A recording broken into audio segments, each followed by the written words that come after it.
అమ్మవారి టెంపుల్ కి విజిట్ చేస్తున్నాము.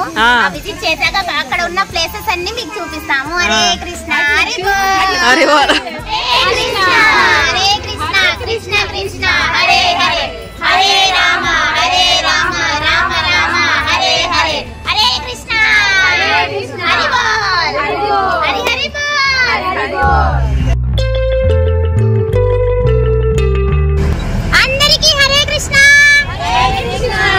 ఈ రోజు హరే కృష్ణ మూమెంట్ ఐక్య విత్ పేరెంట్స్ అందరము, నేను మాతాజీ, వీళ్ళందరూ పేరెంట్స్. మేము ఈ రోజు నంద్యాలలో ఉన్న జగజ్జనని అమ్మవారి టెంపుల్ కి వెళ్తున్నాము. హరే కృష్ణ హరి బోల్. నమస్తే ఫ్రెండ్స్, మేమందరం కలిసి ఆషాఢ మాసం సందర్భంగా నంద్యాలలో ఉన్నటువంటి ప్రపంచంలోనే 2వ శ్రీ జగజ్జనని దేవాలయంకు వెళ్తున్నాము. ఈ గుడికి వెళ్ళాలంటే సాంప్రదాయ దుస్తులతో జడ పూర్తిగా చివరి కొసల వరకు అల్లుకొని బ్యాండ్ వేసుకొని వెళ్ళాలి. నుదుటన తిలకము ధరించాలి, స్టిక్కర్లు పెట్టుకోరాదు.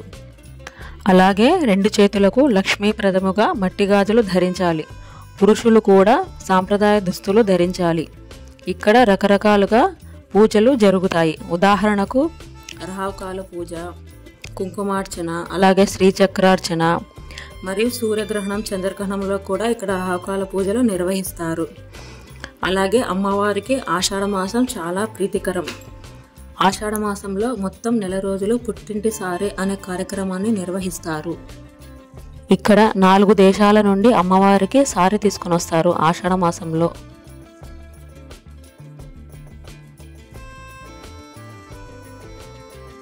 అమ్మవారు చాలా మహిమగల అమ్మవారు.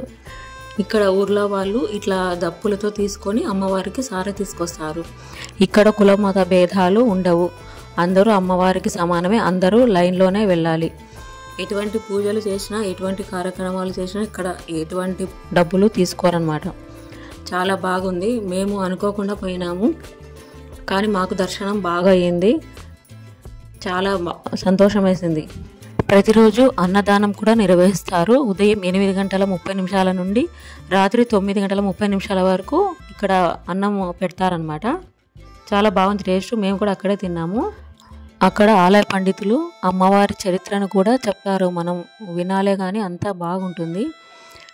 చాలా బాగుంది గుడి. మళ్ళీ అమ్మవారి దర్శనం మాకు తొందరగా కలగాలని కోరుకుంటున్నాం మనస్ఫూర్తిగా. జై జగజ్జనని. హరే కృష్ణ.